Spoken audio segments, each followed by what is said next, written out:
আছে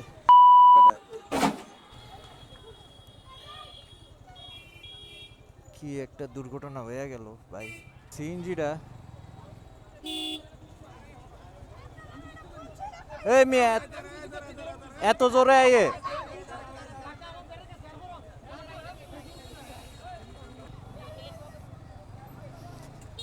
রাস্তা পারাইতেছিল, তো আমি আমার সাইডে যাইতেছি, সিএনজিটা ভরে দিচ্ছে ডাইরেক্ট।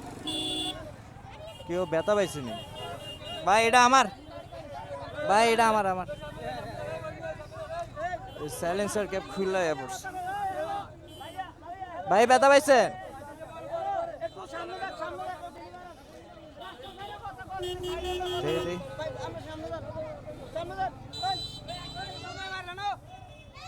বাচ্চাটা কই? হ্যাঁ, কিচ্ছু হয়েছে না?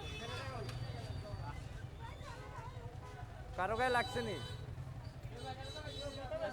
ব্যথা পাইছো নি তুমি পায়ে? যাক আল্লাহ বাঁচি। সিএনজিটা জোরে আইছে বেশি। না না, আমার এটাত লাগছে। ওরা রাস্তা পারাইতেছে তো তো সিএনজিটা ওদেরকে কাটাইয়া আসতে গিয়ে আমার মেরে দিচ্ছে। না, কিন্তু সিএনজিটার দোষ হলে ও অনেক স্পিডে ছিল। যাক যাক, আল্লাহ বাঁচাইছে, সবাইরে বাঁচাইছে আল্লাহ। যাক আলহামদুলিল্লাহ।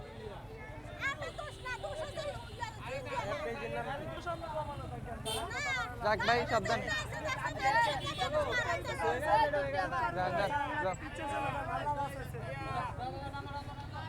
আমার সাইলেন্সারকে হাতে ধরে দিচ্ছে, তো আমার পাড়া যাইতো গা।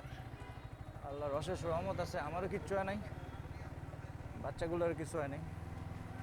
আমি চাইলে সিএনজি থেকে ক্যাপের জরিমানা নিতে পারতাম, তারে দুইটা থাবরও দিতে পারতাম, কিন্তু দেই নেই। ক্যাবটা কি করতাম তবে ঢুকে। যে সিনটা হইলো আমার সাথে, আমি চাইলে ওই সিনটারে নিয়ে একটা সিন ক্রিয়েট করে ফেলাইতে পারতাম, কিন্তু আমি তা করি নাই। আমি আগে দেখছি খেয়াল করছি যে বাচ্চাগুলো রাস্তা পারাইতেছিল, বাচ্চাগুলোর কিছু হয়েছে কিনা। পরে দেখি না, তারা ঠিক আছে। এরপরে দেখলাম যে আমার বাইকের কিছু হয়েছে কিনা। পরে দেখি না, আমার বাইকের একটু ক্ষতি হয়েছে, আমার বাইকের এক্সস্টের ক্যাপ উড়াই নিয়ে গেছে। পরে একটা মুরব্বি টোকাই না দিছে। যাই হোক, আমি চাইলে ওই সিএনজি ওয়ালার থেকে আমি জরিমানা নিতে পারতাম, সিন করতে পারতাম, ওরে মারধর করতে পারতাম, আটকায় রাখতে পারতাম, আর অনেক বড় একটা সিন করতে পারতাম, কিন্তু করি নাই। যেহেতু আল্লাহর অশেষ রহমতে আমার তেমন ক্ষতি হয় নাই, আর বাচ্চাগুলোরও তেমন ক্ষতি হয় নাই, তা আমি তারে মাফ করে দিছি, তারে চলে যেতে দিছি।